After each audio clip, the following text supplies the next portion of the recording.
देखिए छात्र छात्राओं, आज हम आपको कक्षा 9 में जो भूगोल का चैप्टर है, भूगोल का चैप्टर है कौन सा चैप्टर, अध्याय 3 अफवाह तंत्र के बारे में हम आपको अध्ययन करवाएंगे। अफवाह तंत्र मतलब नदियों का, जो नदियां हैं एक मार्ग से दूसरे मार्ग में जाती हैं। हम देखते हैं जब वर्षा का जल अत्यधिक मात्रा में गिरता है, वर्षा का जल जब गिरता है तो पानी स्वयं अपना रास्ता तय कर लेता है या स्वयं अपना रास्ता बना लेता है। तो कोई जब रास्ता बनाते हुए एक बड़ी सी नदी या नाली बन जाती है तो वही क्या है, अफवाह तंत्र है। हम देखते हैं कि पानी की धाराएं, छोटी छोटी धाराएं इधर उधर से सब मिलकर के एक बड़े जगह से बहने लगता है, एक बड़ी जगह से बहने लगता है। ये क्या है, अफवाह द्रोणी, मतलब संपूर्ण क्षेत्र का जल एक स्थान से बहना चालू कर देता है। यही क्या है, अफवाह द्रोणी है। देखिए अफवाह द्रोणी, एक नदी तंत्र द्वारा जिस क्षेत्र का जल प्रवाहित किया जाता है ये क्या कहलाता है, अफवाह द्रोणी कहलाता है। मतलब एक नदी तंत्र द्वारा पूरे आजू बाजू के जो क्षेत्र है उस क्षेत्र का जल को प्रवाहित किया जाता है, वही क्या है, अफवाह द्रोणी कहलाता है। इसी प्रकार से हम देखते हैं जल का विभाजन मतलब कि बांट देना, जल को बांट देना। तो विभाजन क्या होता है, हम जैसे कि कोई नदी है तो आपस में वो बहती हुई जा रही है और बीच में कोई ऊंची जमीन आ गई, पर्वत आ गया, पठार आ गया, तो जल कैसा हो गया, बढ़ गया, दो भागों में बढ़ गया। तो जैसे बीच में पर्वत पठार या कोई पेड़ आ गया तो आजू बाजू से दो रास्ता बना करके जल विभाजित हो जाता है।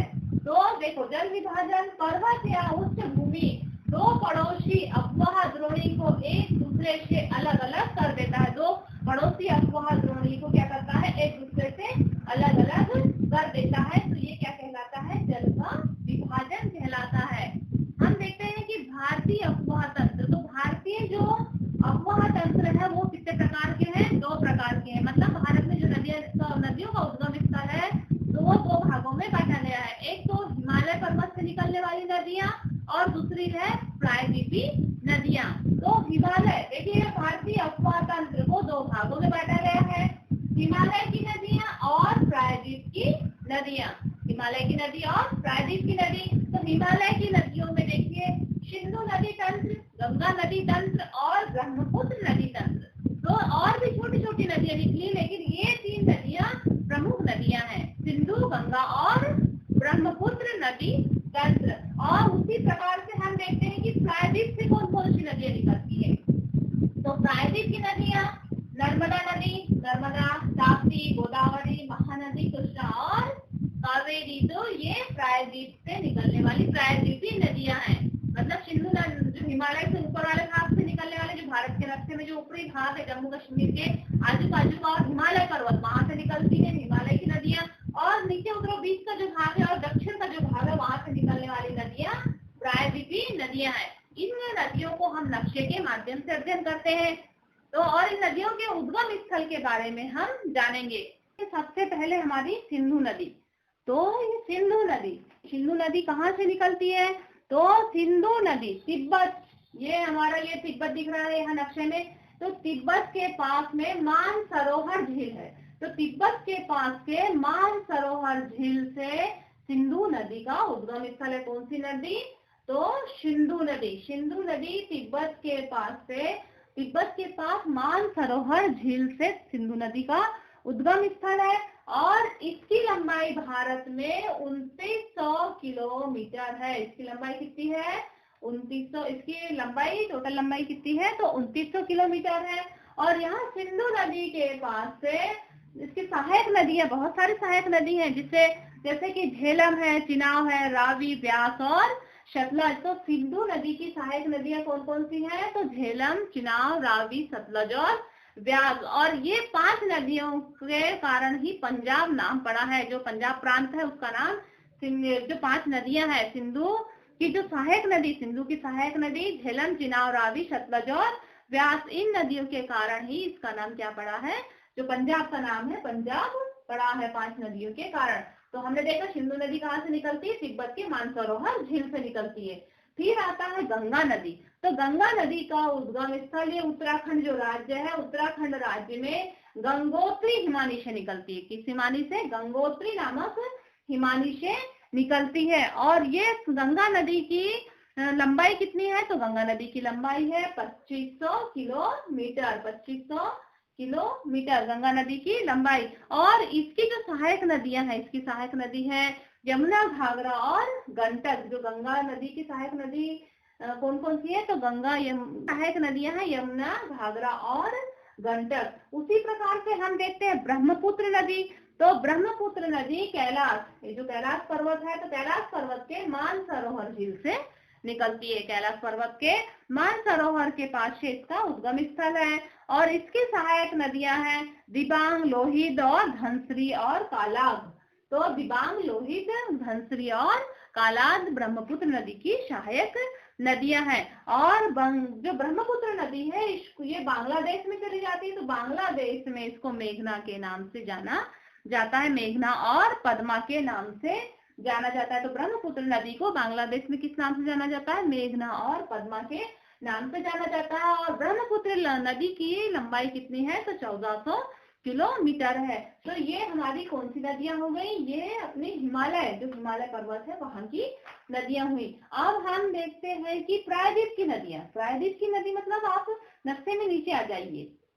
तो हम सबसे पहले आते हैं मध्य प्रदेश में। ये मध्य प्रदेश है। मध्य प्रदेश से कौन कौन सी नदियां निकलती है? तो मध्य प्रदेश से नर्मदा और ताप्ती दो नदियों का उद्गम स्थल है। तो देखिए नर्मदा नदी कहाँ से निकलती है? तो नर्मदा नदी ये अपना मध्य प्रदेश हो गया। और मध्य प्रदेश में ये यहाँ से नर्मदा नदी अमरकंटक से निकलती है। तो ये अमरकंटक से निकलते हुए इधर जबलपुर आते हैं। जबलपुर में धुआंधार जलप्रपात बनाती है। और ये भेड़ा घाट के पास में जो जबलपुर के पास भेड़ा घाट है, भेड़ा घाट के पास में धुआंधार जलप्रपात का निर्माण करती है नर्मदा नदी। तो नर्मदा नदी कहाँ से निकलती है? अमरकंटक से निकलती है। और कौन सा जलप्रपात बनाती है? तो ये धुआंधार जलप्रपात बनाती है। और इसकी सहायक नदियां पूछता है, तो इसकी सहायक नदियां हैं शक्कर है, और शक्कर, कानर, हथनी और ऊटी, तवा, बरना, ये सभी सहायक नदियां हैं किसकी? नर्मदा नदी की। और नर्मदा नदी की लंबाई कितनी है? तो 1312 किलोमीटर, मतलब 1312 किलोमीटर। उसी प्रकार से ये आता है ताप्ती नदी। तो ताप्ती नदी ये यहाँ पर निकलती है अपने बैतूल जिले से। ये बैतूल जिला है, तो बैतूल जिले के सतपुड़ा के जो श्रृंखला है वहां से निकलती है ताप्ती नदी। और ताप्ती नदी की लंबाई है 724 किलोमीटर। और ये गिर जाती है खंबात की खाड़ी में। कहाँ गिरती है? खंबात की खाड़ी में गिर जाती है। उसी प्रकार से हम देखते हैं गोदावरी नदी। तो गोदावरी नदी के लिए आप आ जाओ मध्य प्रदेश से नीचे महाराष्ट्र में आ जाओ। तो महाराष्ट्र में, ये महाराष्ट्र के नासिक जो जिला है वहां पर त्र्यंबक नामक स्थान से निकलती त्र्यंबकेश्वर से गोदावरी नदी का उद्गम स्थल है। और गोदावरी नदी की जो सहायक नदियां हैं वो क्या है?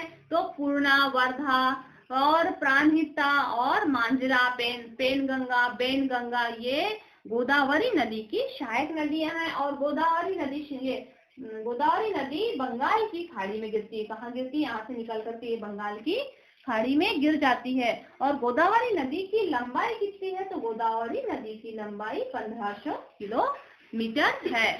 उसी प्रकार से हम देखते हैं महानदी।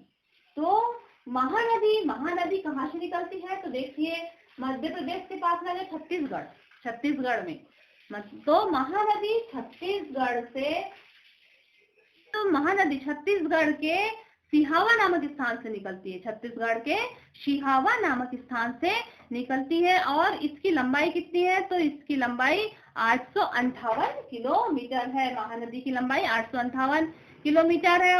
और अब हम देखते हैं कृष्णा नदी। तो कृष्णा नदी भी कहाँ से निकलती है? महाराष्ट्र से ही निकलती है कृष्णा नदी। महाराष्ट्र के जो पश्चिमी घाट है, तो ये अपना ये पश्चिमी घाट है, तो उसके महाबलेश्वर के निकट से निकलती है। महाराष्ट्र में पश्चिमी घाट के महाबलेश्वर से कृष्णा नदी निकलती है। और कृष्णा नदी की जो सहायक नदियां कौन सी है? तो कृष्णा नदी की सहायक नदियां तुंगभद्रा, कोयना, घाटप्रभा, मूसी और भीमा है। और ये लास्ट में कृष्णा नदी बंगाल की खाड़ी में गिर जाती है। उसी प्रकार हम देखते हैं कावेरी नदी।